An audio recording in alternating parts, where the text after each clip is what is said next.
Hello guys, this is Archana Khetan from Mumbai. Of late I am getting a few questions from the students that कि ma'am FR का paper देने के बाद हमारी SFM की तरफ स्ट्रेटेजी क्या होनी चाहिए. So what I think is that कि out of big chapters like forex, derivatives, portfolio, security analysis and capital budgeting, if you are in old course, then you should try to complete forex on the same day. Same day मतलब जिस दिन आपका FR का paper खत्म हुआ और आप घर आए हो, बिकॉज उस दिन अगर आपने फॉरेक्स खत्म कर लिया ना तो सुबह उठते ही सबसे पहले you can pick up with derivatives. So possibly the way I am thinking is that कि अगर फर्स्ट हाफ में ही फॉरेक्स और डेरिवेटिव्स अगले दिन के थोड़ा कंट्रोल में आ जाए तो second half you will be relatively very very comfortable. I personally feel that कि म्यूचुअल फंड्स वगैरह बाद में करना चाहिए, मतलब difficult should be done first and the easy one should be done later. And also one more very important thing is that कि if you want कि कम टाइम में आपका पूरा पोर्शन रिवाइज हो उस एक दिन के अंदर में, तो आपको क्या करना चाहिए कि जब आप प्रिपरेशन कर रहे हो ना तभी आपको क्वेश्चंस को ग्रेड 1, ग्रेड 2 और ग्रेड 3 में डिवाइड कर लेना चाहिए. ये ग्रेडिंग सबके लिए यूनिक होगी, सेम नहीं हो सकती है, depending on the difficulty level you feel with respect to a particular topic. Grade 1 वो वाले सम्स होंगे जो अपने को वापस ना भी देखें, 15 दिन के बाद भी देखें तो I will be able to solve. Grade 2 वो वाले क्वेश्चंस होंगे जो FR के इमीडिएटली बिफोर आपने पढ़ा है, शायद आपको दोबारा देखने की जरूरत नहीं है, लेकिन अगर 4 या 5 सम है उसमें से एक भी देख लिया तो काम हो जाएगा. लेकिन ग्रेड 3 वो वाले सम्स हैं जो जितनी बार भी अपन प्रैक्टिस करते हैं we will have to revise on the last moment.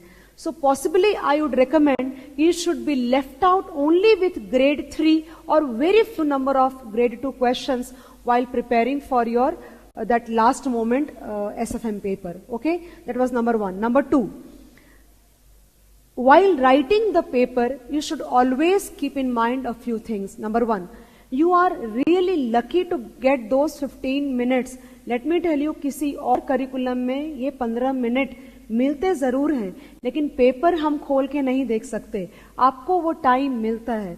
आप उस 15 मिनट के अंदर में आपकी पूरी की पूरी वार की strategy for the next 3 hours ready हो जानी चाहिए कि आपको कौन से ऑर्डर में मूव करना है. मतलब आप अपने 3 घंटे को 6 सेक्शंस में 6 सेक्शंस में डिवाइड करो, half an hour each.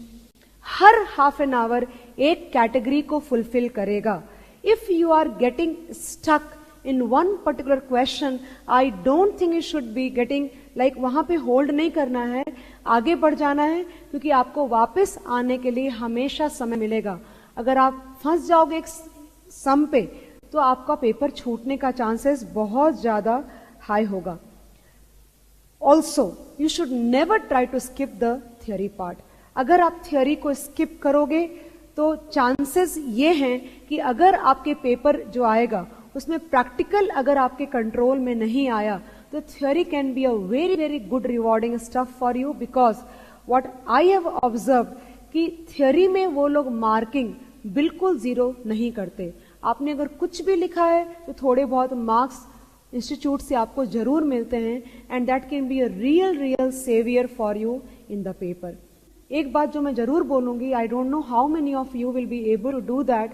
Exam की जस्ट एक रात पहले आरटीपी या मॉक टेस्ट पेपर या एग्जाम का कोई पास्ट का पेपर आप उठाओ, सामने सोल्यूशन रख करके आप उस पेपर की प्रैक्टिस करो. माइंडेड सोल्यूशन रख के करना, वरना if you are not able to do 1 or 2 sums आपको नर्वसनेस आ जाएगी और वो हमें उस मोमेंट पे अपन अफोर्ड नहीं कर सकते.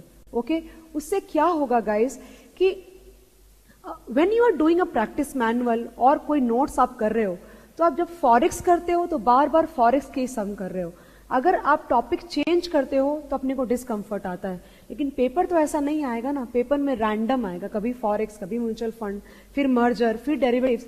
तो your brain should get use to that kind of movement. You know, if you have done 2-3 papers, rather मैं तो ये भी बोलूंगी कि 15-20 दिन पहले आपको 1-2 पेपर टाइम सेट करके करना चाहिए, सो दैट कि आपको टाइम का मैनेजमेंट लर्न हो जाए। और एग्जाम के रात अगर आप 1-2 पेपर सामने सोल्यूशन रख के पेपर सॉल्व करते हो तो your brain gets very much trained to that random movement of the sums. And जब पेपर सुबह आएगा आपके सामने में तो आपको फील होगा कि okay this is next paper जो कि आपने पहले किया था। आपको इतना ज्यादा टाइम नहीं लगेगा उस पे परफॉर्म करने के लिए, जो कि यूजुअली अपने को लगता है, you would have observed that, कि जब पेपर मिलता है तो शुरू में अपने बहुत धीरे जाते हैं और बाद में अपनी स्पीड बढ़ जाती है। तो वो इसलिए होता है because your brain takes some natural time to get used to that random behaviour. So if you have practiced a few papers just before, then your brain will start operating immediately and that too in a speed. उससे क्या होगा कि आपको paper खत्म करने में help मिलेगी और आपको रिवाइज करने का भी टाइम मिलेगा। Above all, written practice cannot be eliminated at all. Okay? So please, the key to your success is practice, practice and practice.